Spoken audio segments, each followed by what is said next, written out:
नेपाल की वो घटना जिससे पूरा देश हिल गया था। हम आज आपको नेपाल की एक ऐसी क्राइम की कहानी बताने वाले हैं जो 2009 में घटी थी और उसने नेपाल और भारत को दहला दिया था। यह पूरी कहानी सुनकर आपकी रूह कांप जाएगी। साथ ही पूरी कहानी जानने के बाद आप अपनी जिंदगी में शामिल उस शख्स से एक पल के लिए शायद नफरत करने लगेंगे जो आपके बेहद करीब है। साथ ही इस कहानी को जानने के बाद आपको एक ऐसा सबक मिलेगा जिसे शायद आप पूरी जिंदगी नहीं भूलेंगे। आखिर यह पूरी घटना क्या थी, कब और कैसे घटी थी और इस पूरे मामले में आगे क्या हुआ था, चलिए जानते हैं सब कुछ इस वीडियो में विस्तार से। यह महज कहानी नहीं बल्कि आपके लिए एक लाइफ चेंजिंग सबक भी होगी, तो वीडियो छोड़कर कहीं भी न जाए और आखिर तक जरूर देखें। दोस्तों, वीडियो में जिस सच्ची घटना के बारे में आपको बताने जा रहे हैं वह घटना हमारे पड़ोसी देश नेपाल में घटी थी, मगर उसका संबंध भारत से भी था। इस घटना की शुरुआत एक सिंपल एसएमएस से होती है। आपको भी आए दिन ऐसे मैसेज आते रहते होंगे कि आपने इतने करोड़ की लॉटरी जीती है या फिर आपको यहाँ घूमने जाने का टिकट मिला है। ऐसा ही एक सिंपल एसएमएस 5 जून 2009 को नेपाल की रहने वाली ख्याति श्रेष्ठा नाम की एक 19 साल की लड़की को भी मिलता है। मैसेज में लिखा था कि आपने एक मशहूर वुमेन मैगजीन की ओर से आयोजित लकी ड्रॉ में 20,000 रुपए नगद और नेपाल के सबसे खूबसूरत और सबसे मशहूर टूरिस्ट प्लेस पोखरा की टिकट जीती है। इसके कुछ ही देर बाद ख्याति के मोबाइल की घंटी बजती है और जब वह फोन उठाती है तो दूसरी तरफ से एक महिला की आवाज आती है। फोन रिसीव करते ही वह महिला मैसेज में लिखी गई बात को दोहराती है और कहती है कि मैं उसी मैगजीन की ऑफिस से बात कर रही हूँ। अगर आप जीती हुई इनाम की राशि और पोखरा की टिकट लेना चाहती हैं तो आपको इस एड्रेस पर आना होगा। आज अगर किसी को ऐसे मैसेज या फोन आते हैं तो लोग तुरंत समझ जाते हैं कि ये ठगी के लिए हो सकता है, लेकिन यह वह समय था जब लोगों को ऑनलाइन होने वाली ठगी का इतना अंदाजा नहीं था और कोई सोच भी नहीं सकता था कि इस तरह के मैसेज फेक या ठगी के लिए हो सकते हैं। इसलिए जैसे ही ख्याति श्रेष्ठा को यह मैसेज मिलता है और फोन आता है तो वह काफी खुश हो जाती है और इस मैसेज के बारे में वह अपने माता पिता को भी बताती है। जब ख्याति के माता पिता यह बात सुनते हैं तो वह भी काफी खुश होते हैं और तय करते हैं कि ख्याति इनाम की राशि और पोखरा की टिकट जरूर लेने जाएगी। इसके बाद ख्याति श्रेष्ठा वहां जाने की तैयारी में लग जाती है और तय समय पर अपने घर के नौकर राम को लेकर निकल जाती है। कुछ घंटे के सफर के बाद यह दोनों फोन पर महिला द्वारा दिए गए एड्रेस पर पहुंच जाते हैं। नौकर राम ख्याति को वहीं पर ड्रॉप कर देता है और चला जाता है, क्योंकि फोन पर ये बात भी बता दी गई थी कि इन सब प्रक्रियाओं में काफी समय लग जाएगा। इसीलिए ख्याति अपने घरेलू नौकर को वापस घर भेज देती है। बताए गए एड्रेस पर पहुँचने के बाद ख्याति कुछ देर इंतजार करती है। तभी एक महिला वहाँ आती है जो खुद को वुमेन मैगजीन की रिप्रेजेंटेटिव बताती है और एक बार फिर से ख्याति को इनाम जीतने की बधाई देती है। साथ ही इनाम की राशि और टिकट लेने के लिए साथ में चलने को कहती है। इसके बाद वह महिला ख्याति को लेकर एक अपार्टमेंट में चली जाती है, जहां कमरे के अंदर जाते ही ख्याति की नजर एक पुरुष पर पड़ती है। वह व्यक्ति खुद को उसी मैगजीन से जुड़ा हुआ व्यक्ति बताता है और कहता है कि इनाम की राशि और टिकट से संबंधित जरूरी कागजी कार्यवाही वही करेगा। यहाँ दोनों कुछ देर बातें करते हैं।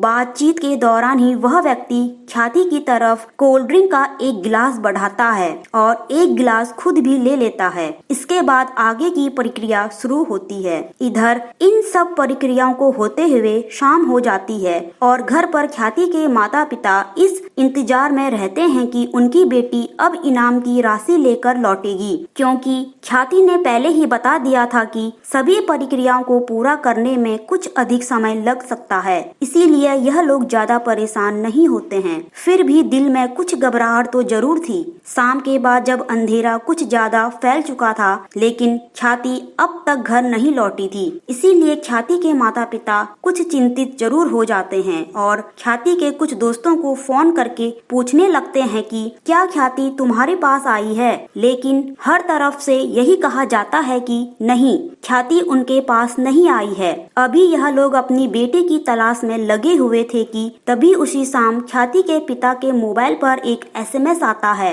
मैसेज पढ़ते ही ख्याति के पिता के पैरों तले जमीन खिसक जाती है। दरअसल मैसेज में लिखा हुआ था कि ख्याति को किडनैप कर लिया गया है। अगर तुम अपनी बेटी को सही सलामत जिंदा वापस पाना चाहते हो तो तुरंत 10 लाख रुपए का इंतजाम कर लो।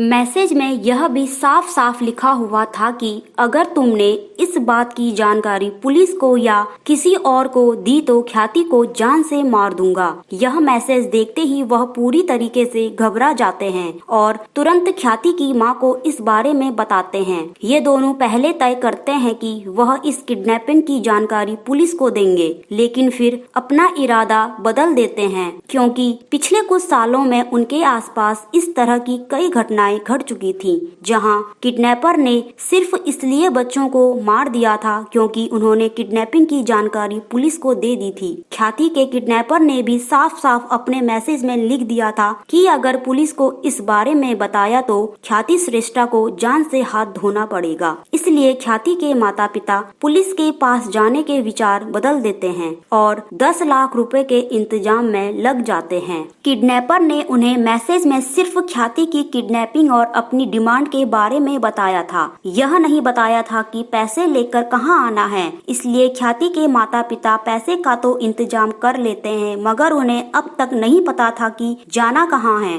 वह सभी इंतजार करते रहते हैं कि अब मैसेज आएगा, तब मैसेज आएगा, मगर देर रात तक उन्हें कोई मैसेज नहीं मिलता है। कई बार यह लोग उस नंबर पर फोन भी करने की कोशिश करते हैं, मगर कामयाब नहीं हो पाते हैं। इन सब में रात बीत जाती है और सुबह हो जाती है। ख्याति के माता पिता अभी इंतजार में बैठे हुए थे कि आगे क्या करना है। तभी अगली सुबह एक बार फिर से मोबाइल की घंटी बजती है और जब वो लोग मैसेज चेक करते हैं तो पता चलता है कि ये मैसेज उसी किडनैपर ने भेजा था। इस बार मैसेज में लिखा हुआ था कि 10 लाख लेकर तुम बुटवॉल पहुंच जाओ। जो लोग नहीं जानते उन्हें बता दे कि बुटवॉल नेपाल में ही एक जगह है जो काठमांडू से लगभग 270 किलोमीटर दूर है। मैसेज मिलते ही ये सभी तुरंत पैसे लेकर बुटवॉल के लिए निकल जाते हैं। यह बुटवॉल पहुंचकर किडनैपर को मैसेज करते हैं कि वो पैसे लेकर आ चुके हैं, बताओ पैसे लेकर कहां आना है। इस पर किडनैपर उन्हें थोड़ी देर इंतजार करने को कहता है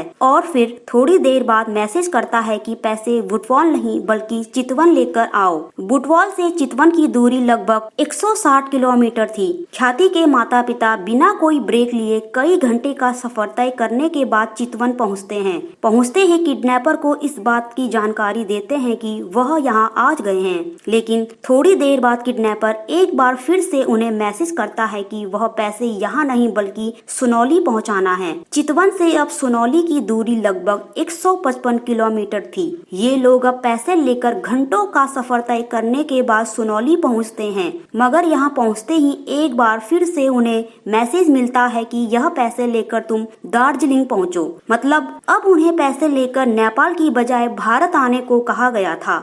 सुनौली से दार्जिलिंग की दूरी लगभग 650 किलोमीटर थी। ख्याति के माता पिता के अलावा उनके साथ उनका घरेलू नौकर राम भी था। यह तीनों पहले ही कई 100 किलोमीटर की यात्रा कर चुके थे और बुरी तरीके से थक भी गए थे, मगर बेटी के ख्याल ने इन्हें जगाए रखा था और पूरी हिम्मत से यह सभी एक जगह से दूसरी जगह भाग रहे थे। यह सभी दार्जिलिंग भी आने को तैयार हो जाते हैं, मगर 10 लाख रुपए के साथ बॉर्डर पार करना, वह भी भारत नेपाल के बॉर्डर को पार करना आसान नहीं था। फिर भी पूरी हिम्मत करके यह सभी किसी तरह भारत नेपाल की सीमा को पार करते हुए दार्जिलिंग पहुंच जाते हैं और जब वो इस बात की जानकारी किडनैपर को देते हैं कि वह पैसे लेकर दार्जिलिंग पहुंच गए हैं, तो एक बार फिर से किडनैपर उन्हें थोड़ी देर इंतजार करने के लिए कहता है। वो सोच रहे थे कि शायद उनकी भागदौड़ यही खत्म होने वाली है और वह पैसे देने के बाद अपनी बेटी बेटी को लेकर सही सलामत चले जाएंगे, मगर उनका अंदाजा गलत होता है और थोड़ी देर बाद फिर से मोबाइल की घंटी बजती है और इस बार मैसेज में लिखा होता है कि पैसे लेकर काकरभट्टा आओ। काकरभिट्टा मतलब उन्हें वापस फिर से नेपाल आने के लिए कहा गया था। एक तो बेटी की किडनैपिंग का गम, उस पर से किडनैपर का ये गंदा खेल। एक जगह से दूसरी जगह भागते भागते इन लोगों का बदन पूरी तरह से टूट चुका था और थकान के मारे हालत खराब हो चली थी, लेकिन इनके सामने कोई दूसरा विकल्प भी नहीं था। वह बेटी को यूं ही मरने के लिए नहीं छोड़ सकते थे। अब वह दार्जिलिंग से काकरभिट्टा के सफर पर निकल पड़ते हैं। इस बार उनका यह सफर लगभग 2 किलोमीटर लंबा था। कई घंटे का सफर तय करने के बाद आखिरकार यह लोग वापस नेपाल के काकरभिट्टा पहुंच जाते हैं।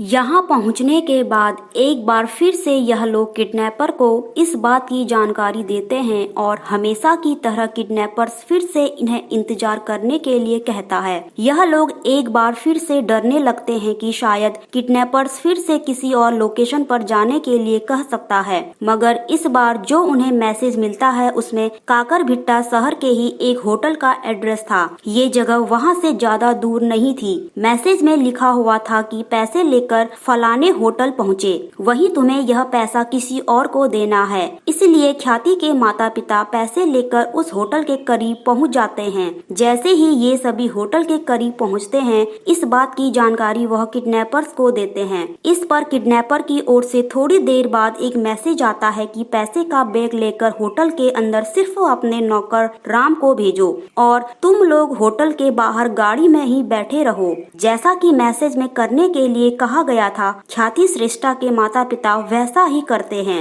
और वह दोनों गाड़ी के अंदर बैठे रहते हैं, जबकि पैसों से भरा बैग वह अपने नौकर राम को देते हैं और राम उस बैग को लेकर होटल के अंदर बताए गए कमरे में चला जाता है। इस होटल के बाहर मौजूद ख्याति के माता पिता उम्मीद कर रहे थे कि राम उन लोगों को पैसा देगा और साथ में उनकी बेटी को लेकर होटल से निकलेगा, मगर थोड़ी देर बाद वह देखते हैं कि राम खाली हाथ और अकेले ही वापस लौट रहा है। किडनैपर को फिरौती की 10 लाख रुपए रकम देने के बाद बेटी की रिहाई की उम्मीद के साथ ख्याति के माता पिता काकरभिट्टा से अपने घर काठमांडू के लिए निकल जाते हैं। काकरभिट्टा से काठमांडू की दूरी लगभग 450 किलोमीटर की थी। ये लोग बिना रुके तेजी से अपने घर की तरफ चलते हैं कि शायद जाते ही वहां उन्हें उनकी बेटी मिल जाएगी, लेकिन यह सब काठमांडू अपने घर पहुंचते हैं तो उन्हें काफी निराशा होती है, क्योंकि उनके घर पर ताला लगा हुआ था और आसपास भी ख्याति का कोई अता पता नहीं था। इसके बाद भी ये लोग कुछ देर इंतजार करते हैं कि शायद कुछ देर में ख्याति घर आ जाए,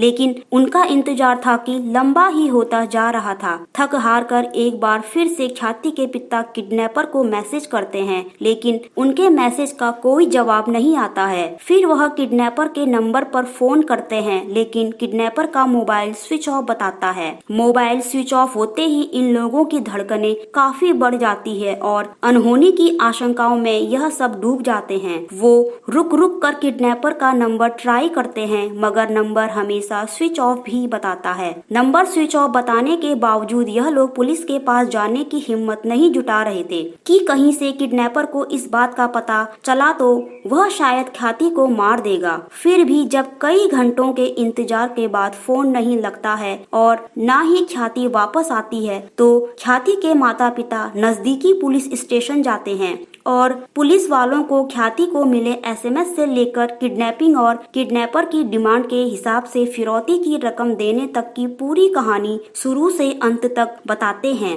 पूरी कहानी जानने के बाद पुलिस वाले पूछताछ की शुरुआत ख्याति श्रेष्ठा के माता पिता से ही करते हैं और ख्याति से जुड़ी कुछ बातें पूछते हैं। ख्याति के माता पिता ख्याति से जुड़ी छोटी छोटी चीजें पुलिस वालों को बताते हैं। साथ ही यह भी बताते हैं कि ख्याति उनकी इकलौती औलाद है। बचपन से ही ख्याति पढ़ने में बहुत तेज थी और जिंदगी में वो कुछ हासिल करना चाहती थी। हम लोगों ने उसके लिए बहुत सारे सपने देखे हुए थे। पूछताछ के दौरान पुलिस ख्याति के माता पिता से पूछती है कि ख्याति को मैसेज आने के बाद से किडनैपिंग के पैसे देने तक क्या आप लोगों ने कुछ ऐसा नोटिस किया है जो आपको थोड़ा अजीब लगा हो।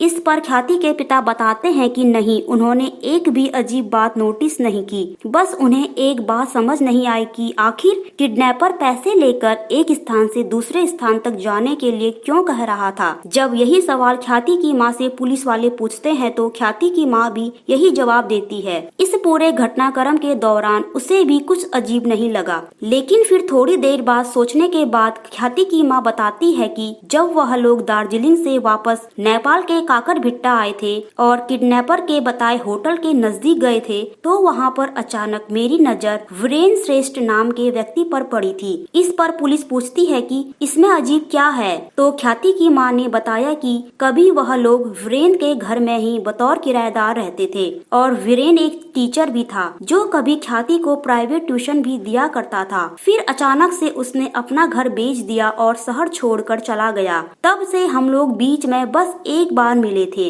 इस पर पुलिस वाले पूछते हैं कि जब आपने वीरेन को देखा तो उसे टोका क्यों नहीं। इस पर ख्याति की माँ कहती है कि मैं नहीं चाहती थी कि ख्याति की किडनैपिंग की खबर किसी भी अन्य व्यक्ति को हो, क्योंकि इससे ख्याति की जान को खतरा हो सकता था। यह सब जानकारी लेने के बाद पुलिस आगे अपनी जांच बढ़ाती है, लेकिन शुरुआती कई दिनों की जांच में पुलिस को न तो ख्याति श्रेष्ठा का ही कोई सुराग मिलता है और न ही किडनैपर के बारे में कोई जानकारी हाथ लगती है। जब पुलिस को कहीं से कोई सुराग नहीं मिलता है तो पुलिस अंत में इस पूरे मामले में सामने आए एक नाम की कुंडली निकालने में लगती है। ये वही नाम था जो ख्याति की माँ ने बताया था, वीरेन श्रेष्ठा। पुलिस जब वीरेन श्रेष्ठा के बारे में जानकारी जुटाना शुरू करती है तो पता चलता है कि वीरेन का जन्म 1967 के आसपास भारत के दार्जिलिंग में हुआ था। इसका असल नाम वीरेंद्र प्रधान है। जब इसकी उम्र यही कोई 20-22 साल की थी तो वो पढ़ाई लिखाई पूरी करने के बाद नौकरी की तलाश में नेपाल आया हुआ था। वैसे तो भारत में भी इसका परिवार संपन्न था और किसी चीज की कोई कमी नहीं थी, फिर भी वह अपने पैरों पर खड़ा होना चाहता था और इसी चक्कर में ही वह नेपाल आ गया था। नेपाल आने के बाद वीरेन एक कॉलेज में साइंस टीचर बन जाता है। क्योंकि शुरुआत में वीरेन को रहने के लिए मनपसंद जगह नहीं मिल रही थी, इसीलिए नेपाल में एक अपना बड़ा सा घर ही खरीद लेता है। क्योंकि वीरेन का नेपाल वाला नया घर काफी बड़ा था, इसीलिए कुछ समय तक वह इस घर में अकेले रहता है। लेकिन कुछ समय बाद वो इस घर के 2 कमरों को किराए पर देने का फैसला करता है। इसी के बाद ख्याति श्रेष्ठा के माता पिता वीरेन के यहाँ किराए पर रहने लगते हैं। कुछ साल तक ख्याति अपने माता पिता के साथ इसी घर में रहती है। वीरेन ख्याति के माता पिता के अनुरोध पर ख्याति को घर पर ट्यूशन भी पढ़ाने लगता है। सब कुछ ठीक ठाक चल रहा था कि अचानक एक दिन वीरेन अपना घर बेच देता है। इस कारण आनन फानन में ख्याति अपने माता पिता के साथ इस घर को छोड़कर विराटनगर रहने चली जाती है। जबकि अपना घर बेचने के बाद वीरेन श्रेष्ठ कहा जाता है, ख्याति के परिवार वालों को नहीं पता चलता है। इस समय ख्याति 10वीं क्लास में थी। उसने 10वीं में काफी अच्छे मार्क्स हासिल किए थे, इसीलिए ख्याति के माता पिता उसे अच्छी शिक्षा देने के लिए विराटनगर से नेपाल की राजधानी काठमांडू चले जाते हैं और ख्याति का एडमिशन जुबिलीलैंड कॉलेज रिसर्च सेंटर में करवा देते हैं। अब ख्याति अपने परिवार के साथ अपनी पढ़ाई में लग जाती है, जबकि वीरेन घर बेचने और नौकरी छोड़ने के बाद कहाँ जाता है किसी को पता नहीं चलता। लेकिन जब इस केस में ख्याति की माँ वीरेन का नाम लेती है तो पुलिस अब इस वीरेन की कुंडली निकालने के बाद शिद्दत से वीरेन की तलाश में लग जाती है। जांच पड़ताल के दौरान पता चलता है कि वीरेन काठमांडू में ही एक किराए के घर में रहता है।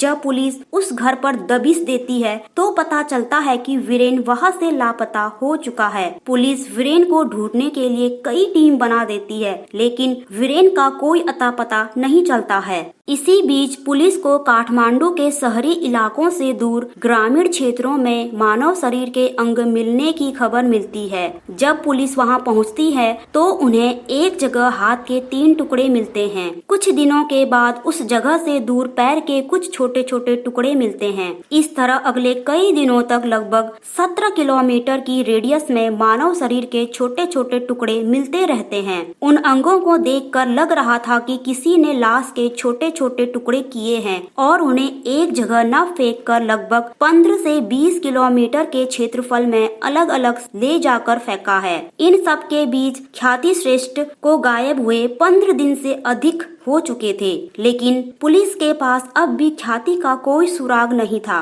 और न ही पुलिस को वीरेन श्रेष्ठ के बारे में कोई जानकारी हाथ लगी थी। इधर बीते कुछ दिनों से जो लाश के टुकड़े मिले थे उसका सर अब तक नहीं मिल पाया था, इसीलिए पहचान भी नहीं हो पा रही थी कि यह लाश किसकी है। लेकिन 15 दिनों के बाद पुलिस को एक कटा हुआ सिर भी मिल जाता है। पुलिस अलग अलग जगह पर मिले सभी टुकड़ों और सर को एक साथ जोड़ती है, लेकिन फिर भी पता नहीं चल पाता है कि यह लाश किसकी है, क्योंकि खोपड़ी की हालत पूरी तरह से बिगड़ चुकी थी और पहचानना लगभग असंभव था। इस तरह अब तक ये साफ नहीं था कि ख्याति श्रेष्ठा मर चुकी है या वो अभी भी जिंदा है और किडनैपर और उसके पुराने साइंस टीचर वीरेन श्रेष्ठ में कोई कनेक्शन है भी या नहीं, और जिस होटल में फिरौती की रकम ली गई उसी होटल के पास वीरेन का दिखना महज इत्तेफाक था या कोई साजिश। इन सवालों के जवाब अभी तक पुलिस को नहीं मिले थे। शायद एक वीरेन के मिलने से पुलिस को कई सवालों के जवाब मिल सकते थे, इसीलिए पुलिस पहले से ही कई गुना फोर्स सिर्फ वीरेन श्रेष्ठ को खोजने में लगा देती है। पुलिस की कोशिश इस बार कामयाब होती है और गुप्त सूचना के आधार पर छापेमारी करते हुए काठमांडू के ही एक जगह से वीरेन प्रधान उर्फ वीरेन श्रेष्ठ को गिरफ्तार कर लिया जाता है। वीरेन को गिरफ्तार करते ही पूछताछ का दौर शुरू हो जाता है। पुलिस जो भी सवाल करती थी वीरेन उसका सही और सटीक जवाब देता जा रहा था। ऐसा लग रहा था कि वीरेन पूरी तैयारी के साथ ही पुलिस के पास आया है। इसी सवाल जवाब के बीच जब पुलिस वीरेन से पूछती है कि तुम उस दिन काकर भिट्टा में होटल के करीब क्या कर रहे थे, तो इस पर वह चौंक जाता है और इधर उधर की बातें बनाने लगता है, जबकि पूछताछ के दौरान उसने उस दिन कहीं और होने की बात पुलिस को पहले ही बताई थी। ऐसे में वह पुलिस के सवाल पर फंसने लगता है और अंत में साफ हो जाता है वह झूठ बोल रहा है। अब पुलिस सख्ती पर आ जाती है और कढ़ाई के साथ वीरेन से पूछताछ का सिलसिला शुरू होता है। पुलिस की सख्ती के आगे वीरेन की हर चालाकी फेल हो जाती है और उसे सच बोलना ही पड़ता है। और फिर एक ऐसा सच सामने आता है जिसे सुनकर हर किसी के पैरों तले जमीन खिसक जाती है। वीरेन बताता है कि दार्जिलिंग में उसका संबंध एक ऐसे परिवार से है जो काफी पैसे वाला था और किसी भी चीज की कोई कमी नहीं थी। फिर भी वह लगभग 20 साल पहले नेपाल अपने पैरों पर खड़े होने आया था। यहाँ भी उसने कॉलेज में साइंस टीचर के तौर पर अच्छी नौकरी हासिल कर ली थी और अच्छा पैसा भी कमाने लगा था। यहाँ उसने अपना एक बड़ा सा घर भी खरीद लिया था। वीरेन के बयान के अनुसार उसकी जिंदगी काफी अच्छी चल रही थी कि इसी बीच वह मजे के लिए एक दिन एक कसिनो में जुए खेलने चला गया। क्योंकि उसके पास पैसों की कोई कमी नहीं थी, इस कारण उसका यह शौक धीरे धीरे उसकी आदत बनती चली गई और उस पर जुए का ऐसा जुनून सवार हुआ कि धीरे धीरे वो अपना सारा पैसा हारता चला गया। सभी जमा पूंजी हारने के बाद जुए की आदी हो चुका वीरेन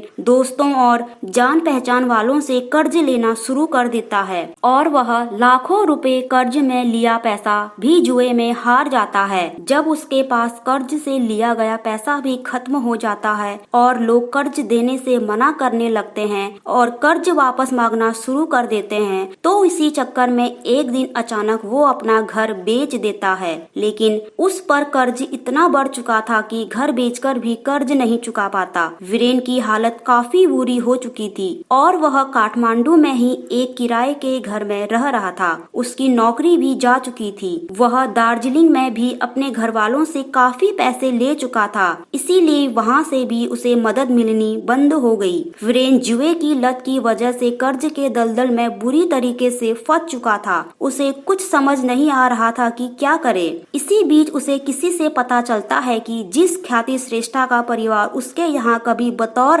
किराएदार रहता था, वह लोग इसी काठमांडू शहर में उसके घर से ही कुछ ही दूरी पर रह रहे हैं। इसी के बाद 5 जून 2009 को वीरेन ख्याति के घर मिलने जाता है। वीरेन यहाँ इस उम्मीद में आया था कि वर्षों के बाद इन लोगों से उनकी मुलाकात भी हो जाएगी और शायद कुछ कर्ज भी मिल जाएगा, मगर यहाँ आकर जो बातें उसे पता चलती है उसे सुनकर वीरेन कर्ज मांगने का प्लान बदलकर कुछ और मन बना लेता है। पुलिस पूछताछ के दौरान वीरेन बताता है कि जब 5 जून 2009 को वह ख्याति श्रेष्ठ के घर जाता है तो पता चलता है कि ख्याति के माता माता पिता ने ख्याति के फ्यूचर को लेकर काफी बड़े बड़े प्लान बनाए हैं। दरअसल ख्याति के माता पिता वीरेन को बताते हैं कि वह अपनी बेटी को अच्छी शिक्षा के लिए बहुत जल्द विदेश भेजने वाले हैं। इस पर वीरेन कहता है कि विदेशों में पढ़ाने के लिए तो काफी पैसा खर्च होगा। इस पर ख्याति के पिता वीरेन को बताते हैं कि पैसों की कोई कमी नहीं है, क्योंकि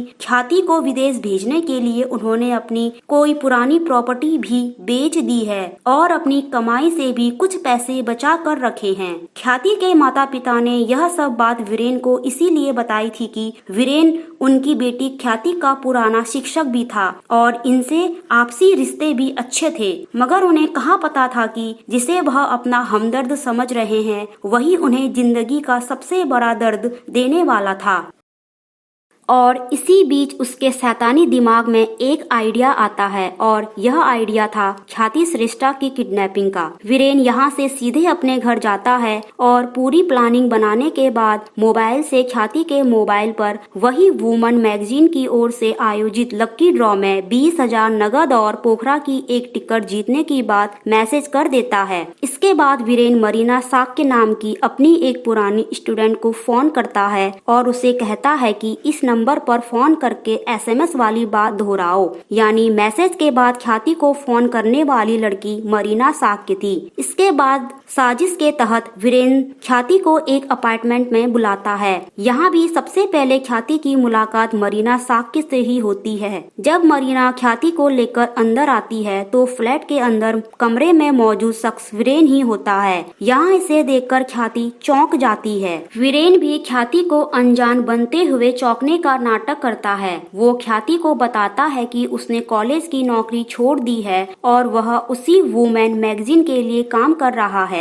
इस बातचीत के दौरान वीरेन ख्याति को कोल्ड ड्रिंक पीने के लिए देता है। ख्याति कोल्ड ड्रिंक पीने से मना भी नहीं करती है, क्योंकि सुबह ही वीरेन से उसकी मुलाकात उसके घर पर ही हुई थी और उसका व्यवहार काफी अच्छा था और यहाँ भी वह काफी अच्छे से ही बिहेव कर रहा था। इसीलिए उसे कोई शक नहीं होता है और वह कोल्ड ड्रिंक पी लेती है। लेकिन जैसे ही वह कोल्ड ड्रिंक पीती है वह बेहोश हो जाती है। ख्याति के बेहोश होने के बाद ही वीरेन ख्याति के पिता को किडनैपिंग वाला मैसेज करता है और वहीं ख्याति के माता पिता को पैसे एक जगह से लेकर दूसरी जगह आने को मजबूर करता रहता है। जब पुलिस वीरेन से पूछती है कि तुम्हें पैसे मिल गए हैं तो अब तक ख्याति घर वापस क्यों नहीं आई, इस पर वह बताता है कि आप जो पिछले 15 दिनों से मानव शरीर के अंग अलग अलग हिस्सों से जमा कर रहे हैं वह किसी और के नहीं बल्कि ख्याति के ही हैं और वो किसी और ने नहीं बल्कि मैंने ही फेंके हैं। वीरेन बताता है कि जैसे ही ख्याति कोल्ड ड्रिंक पीने के बाद बेहोश हुई थी उसी के 1 घंटे के अंदर ही मैंने उसकी हत्या कर दी थी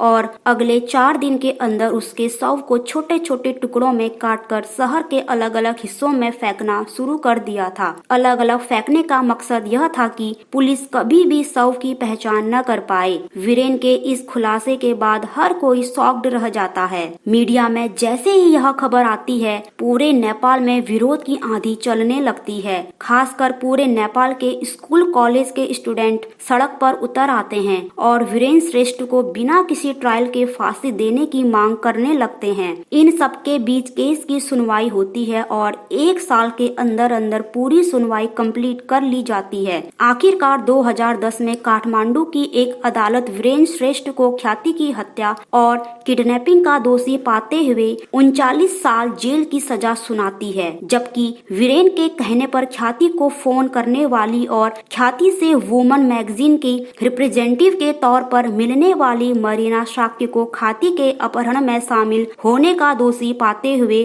20 साल की सजा सुनाती है। कहा जाता है कि इस घटना ने नेपाल में सोचने का तरीका बदल दिया और जो लोग एक शिक्षक पर आंखें बंद करके भरोसा करते थे वो उसी शिक्षक को शक की निगाह से देखने लगे। कहा जाता है कि वहाँ शायद ही अब कोई माता पिता अपने बच्चों की फ्यूचर प्लानिंग के बारे में किसी और को बताते हैं। शायद ख्याति श्रेष्ठा के माता पिता भी उसी अफसोस के साथ जी रहे होंगे कि अगर उन्होंने ख्याति के फ्यूचर प्लानिंग के बारे में वीरेन को नहीं बताया होता तो शायद आज ख्याति जिंदा होती। दोस्तों, इस पूरे मामले पर अदालत के फैसले पर आपकी क्या राय है? इस पूरी कहानी से आपको क्या सबक मिलता है? कमेंट बॉक्स बॉक्स में जरूर बताएं। इस वीडियो को लाइक करते हुए शेयर जरूर करें ताकि बाकी लोग भी जागरूक हो सके। अगर आपने अब तक इस चैनल को सब्सक्राइब नहीं किया है तो जाने से पहले चैनल को जरूर सब्सक्राइब कर ले ताकि हम लगातार इस तरह की वीडियो आपके लिए लाते रहे। धन्यवाद।